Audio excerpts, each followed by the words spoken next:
I'm gonna talk today about kind of a strange concept that doesn't get talked. It's not really strange, but something that doesn't get talked about enough. That's really powerful if you can use it. And that is having multiple lines with octave displacement. And I'll explain what that means in a second. There are some artists who are just masters of this. They don't know necessarily that they're doing this. They just do this by ear and by nature. I think Gonzalo Vergara is one of those people who writes beautiful melodies, and when I've looked at his melodies carefully, he uses this a good deal. Some classical artists who did this a lot would be Schubert. Listen to Schubert's piano trio in E flat, and he does some octave displacement, multiple lines, and just a gorgeous effect. And now I'm going to show you what that means with a song that I wrote. I'm going to play the chord progression. It's an E major 7. To C sharp minor, to F sharp minor,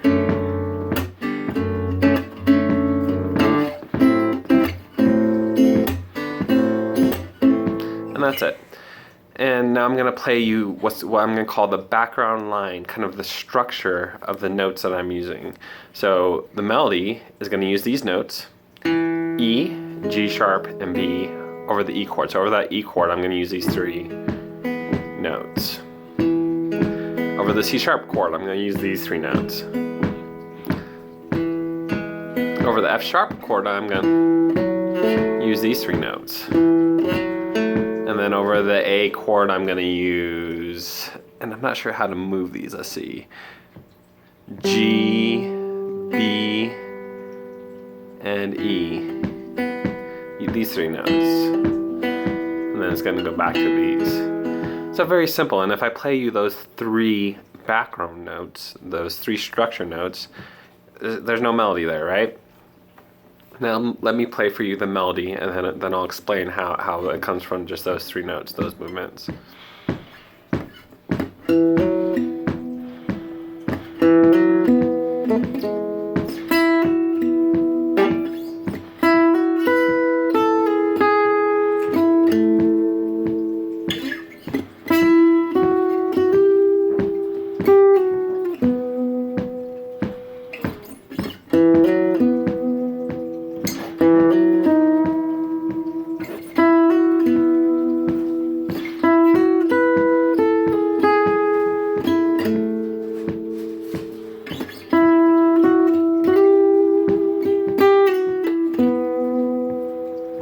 Okay, now that's a melody, right? And in fact, it's a beautiful melody. People love that song.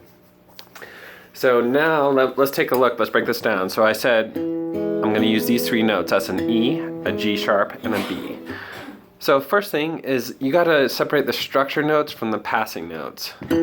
So that first part of that melody, but the structure notes are E, B. Even though I'm throwing in that F sharp, that's just kind of a passing note. And then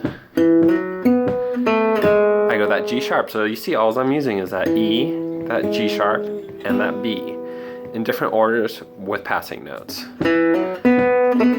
Now I go to the C sharp minor. This is where I get into the octave displacement, and this is where melodies really start to get interesting.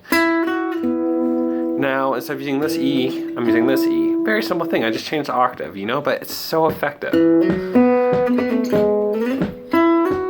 Because now I'm going down to that B. So now I've got the E, this is not structural, and to that B, instead of going, I'm going, all I did was change the octave. So effective. Look, change the octave again. Now I'm still using this B, I'm using this B. And then I go to this G sharp, so I displace that G sharp to this G sharp. Now I've got a beautiful melody happening. E, B, B, G sharp, G sharp, E, A. This is where the F sharp comes in, and A is part of the F sharp, it's the third of F sharp.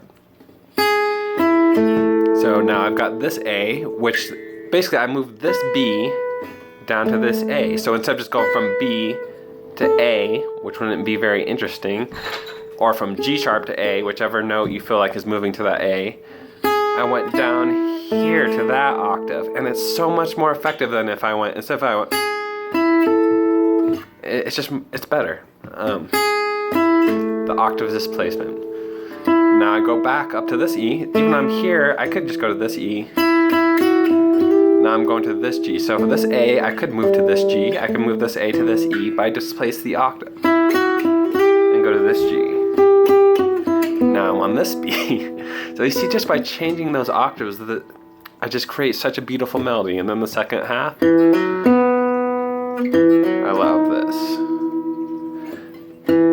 So same thing, I'm over this E, I use this E, I use this E. This time instead of going to the G sharp, I bend up to this E here, so just another octave displacement, and it's so effective.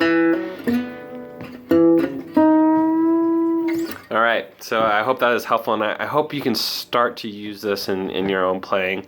I think I'm going to do a second video on this using another song where I think I did a really good job at this octave displacement, because I think this takes a while to sink in, it takes a while to use.